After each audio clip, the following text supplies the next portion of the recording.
Hello, world.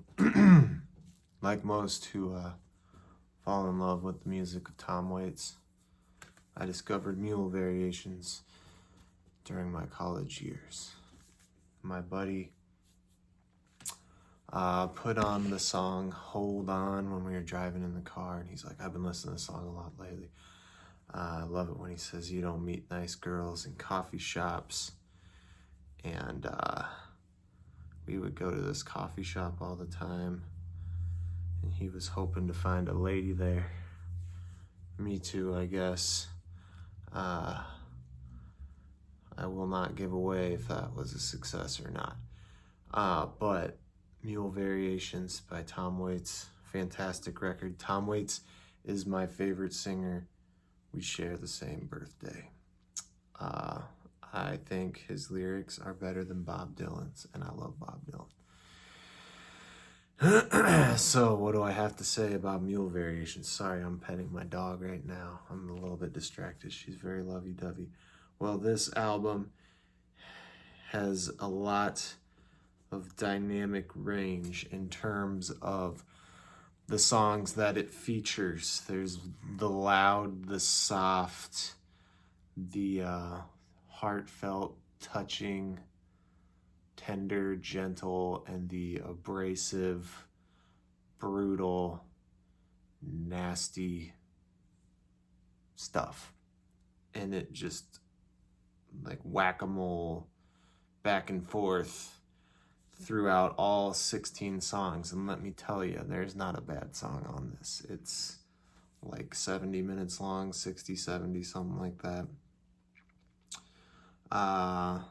Yeah, this is a timeless album with Spooky Tom on the cover. Looks like he's walking through a wheat field with his fancy fedora on his hand. He's got his umbrella on the back. Has the rustic barnyard feel, lots of banjos, twangy sounds, Americana. I don't really like that word when it comes to music, but it's also got scratching and turntable weirdness.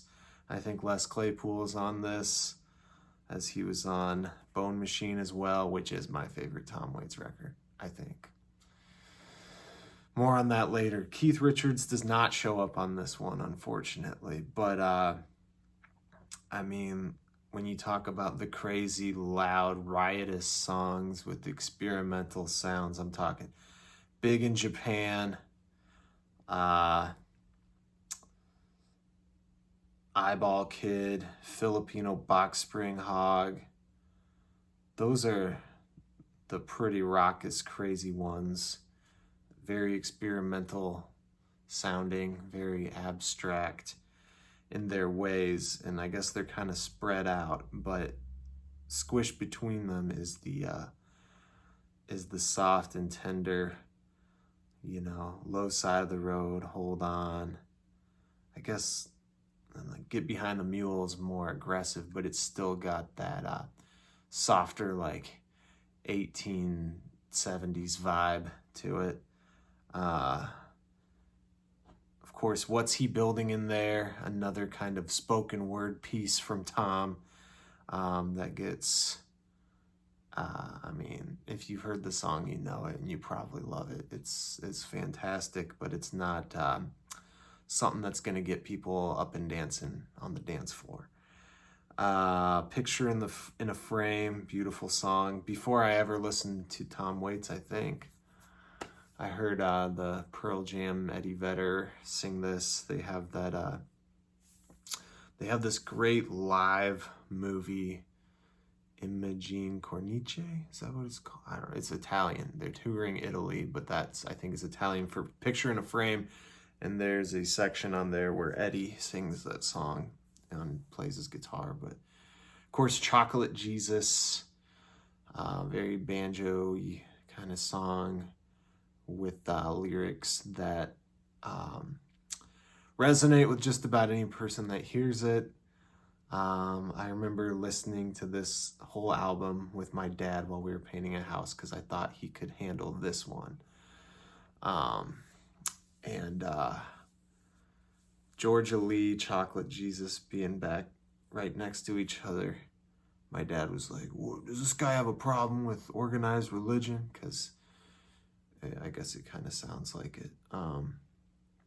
But Come On Up to the House. This is the song that made me a Tom Waits fan, because around that same time frame, my buddy Huck was, we talked about Hold On, which is kind of the masterpiece of the album. Well, I mean, the whole album's a masterpiece, but that's the radio-friendly, softer song that's very catchy in its own way.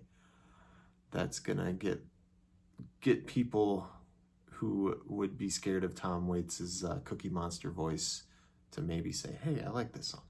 Okay, it's soft, it's gentle, it's easy listening, let's put it that way.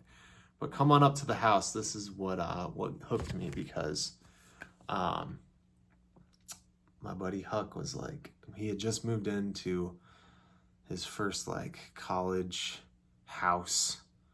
We had lived in the dorms the previous year, and we weren't roommates at this time. Later on, we became roommates. But he had these great big old stereo speakers, and he's like, listen to this. And he put on Come On Up to the House and just cranked it up, and just his voice just hit me like a ton of bricks.